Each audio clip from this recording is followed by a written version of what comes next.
There's a big shift happening in the Indian stock market right now. It's been the worst run in our market in the last 29 years. Should you be worried, or is this a huge opportunity? Now, I completely understand if you're feeling anxious. Market drops like this always trigger fear, but here's something important. Understanding what's actually driving this can change how you react to it. Because when you know why something is happening, it gives you more control over your decisions, and that's exactly what I'm going to do in this video. We'll break down why the Indian stock market is falling, what's triggering it, and most importantly, what this means for you right now. Now, this current market fall has three triggers, to put quite simply. One global superpower is pulling in foreign investments at a record pace. One man's policies are shaking up the dollar, bonds, and global capital flows. And in India, right here, a slowdown plus stretched valuations are adding even more pressure.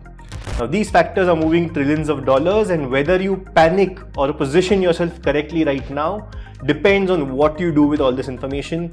So let's dive right in. Hello everyone, I'm Udayan Adhye and I've been licensed in Indian financial services since 2015, and so far I've helped over 1,500 families make better financial decisions. And here on my YouTube channel, I talk about all things money and personal development. Now, the first major reason for this sell-off is something you may have already heard of, but we'll dive deeper into it, and that is foreign investors are pulling money out of India. Now, the reasons for this are layered, so let's break it down. First up is the China factor.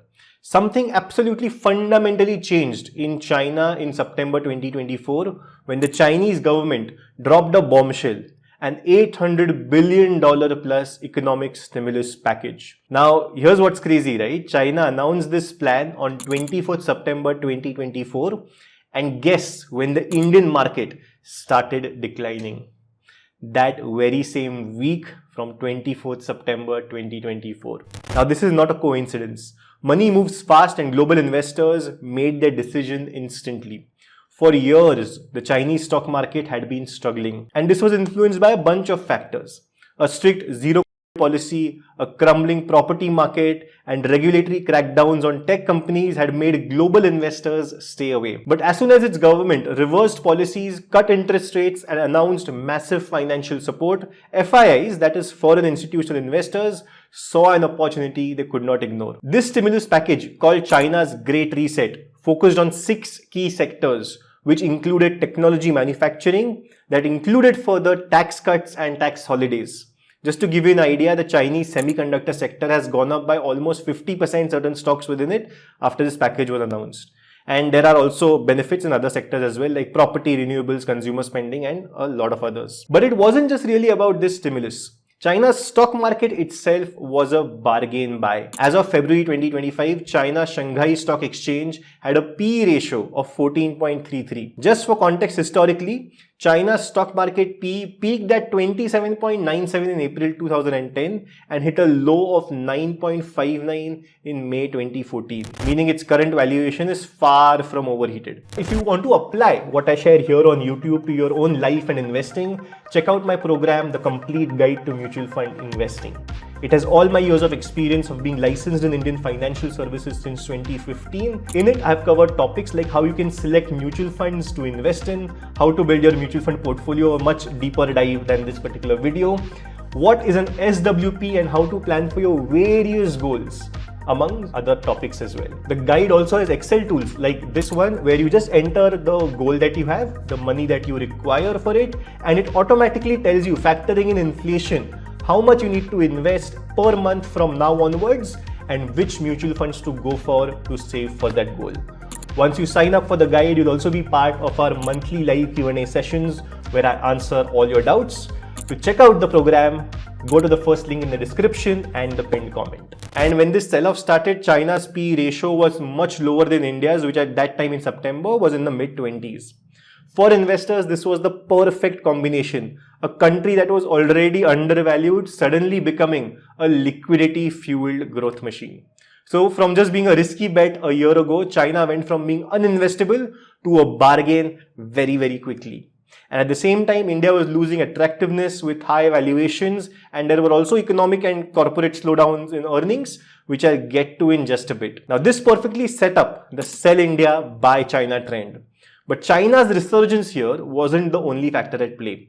There was one more major force that shook the global financial system and accelerated FII outflows from India, and that force, a single man whose policies are shaping where trillions of dollars move next. Which brings us to the second big reason, how Donald Trump and US policy shifts are reshaping global markets. Now you might be wondering, how does Trump sitting in the US impact India's stock market? The answer is simple: a stronger dollar and higher bond yields.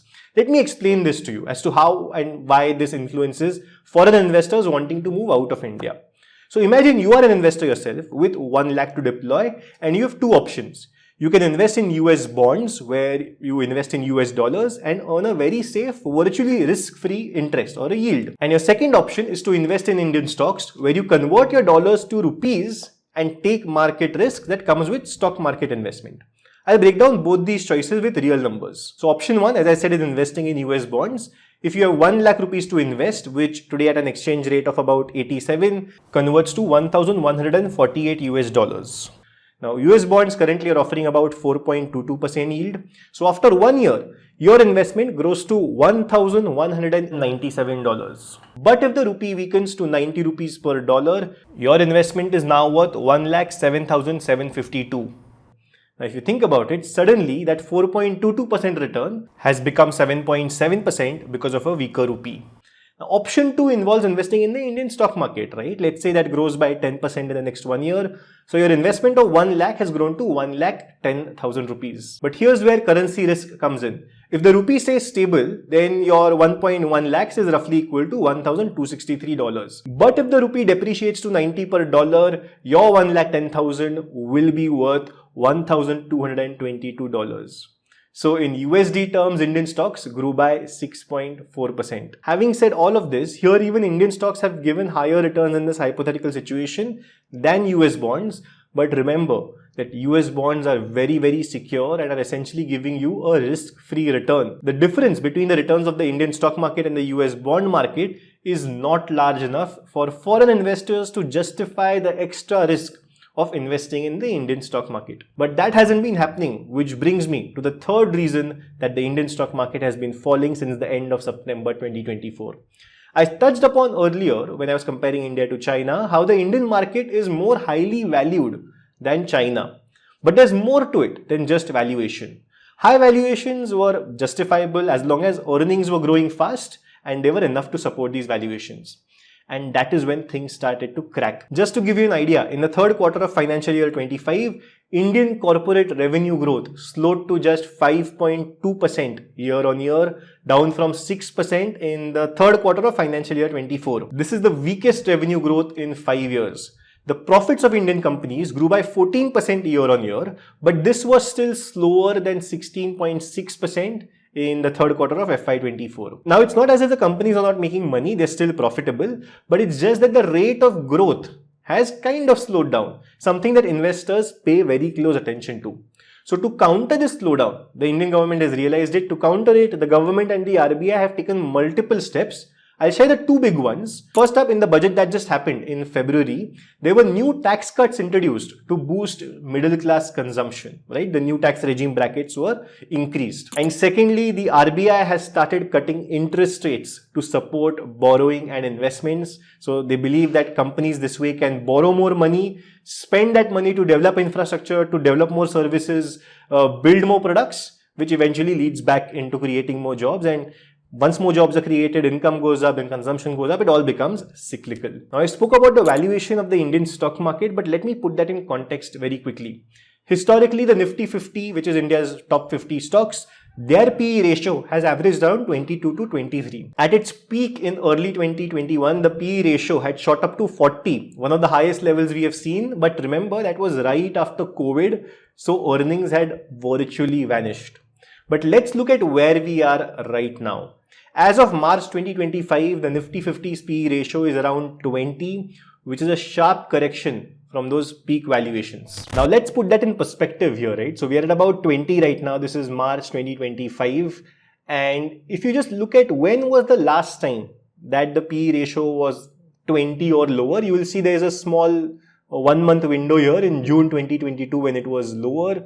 Then if you keep going down, you'll really have to search, right? You'll really have to search.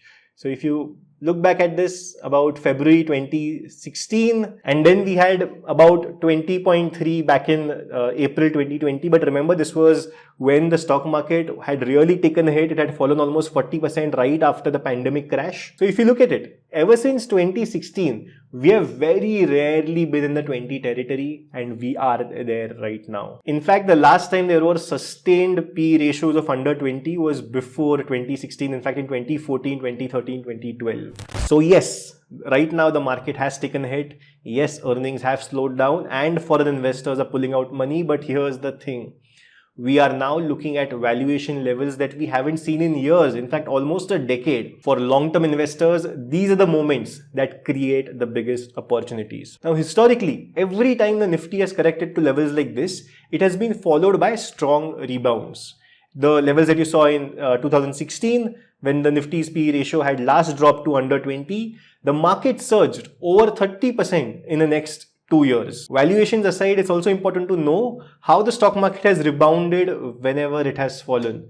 Now in 2000, during the dot-com bubble, the Nifty fell by 46.5%, and I'm going through multiple scenarios where the market has been down over 20% since 2000. At that time, it rebounded by giving almost 20% returns in 1 year, and since then delivered a 14% annualized return for 10 years. In 2004, after election uncertainty, it dropped by almost 30%, followed by almost again a 30% recovery in 1 year, and for the next 5 years it gave a CAGR of over 19%. The same thing happened in 2006 when the market again dropped by almost 30%, but then in the following year it gave over 40% returns, and in the next 5 years gave returns of over 22%. And the same has happened in 2008, 2015 and 2020. The pattern is clear. Whenever the market falls sharply, the recovery that follows is often massive. Let's specifically zoom in on what was arguably India's best bull market from 2000 to 2008. In that period, the Sensex increased by over 700%. That is, it went up over 8 times. If you had invested 5 lakhs, then that would have grown to 40 lakhs. Just think about it. But here's the thing. During the entire journey, it was not a smooth ride. During that 7-8 year window, there were 6 major declines along the way. And each of these corrections looked like the end of the rally at that time. But every single one was just a temporary setback before the market continued rising. This is a crucial lesson for long-term investors, that even in the strongest of bull markets, sharp declines are normal. This time, at its lowest point, the Nifty has been down by over 15% from its peak in September 2024. The other indices on Nifty 500 has fallen by over 20%. If you're a long-term investor, this is exactly the situation where markets have historically set up for massive rallies. Now, whether that will happen this time is not something that anyone can predict. We all have to wait and watch. But if you are looking to invest money with at least an investment horizon of 7+ years, then historically looking, such falls have been great buying opportunities. I will end this video with one of my favorite quotes from Warren Buffett, which I think is perfect for this time and any other time in the future when the market falls.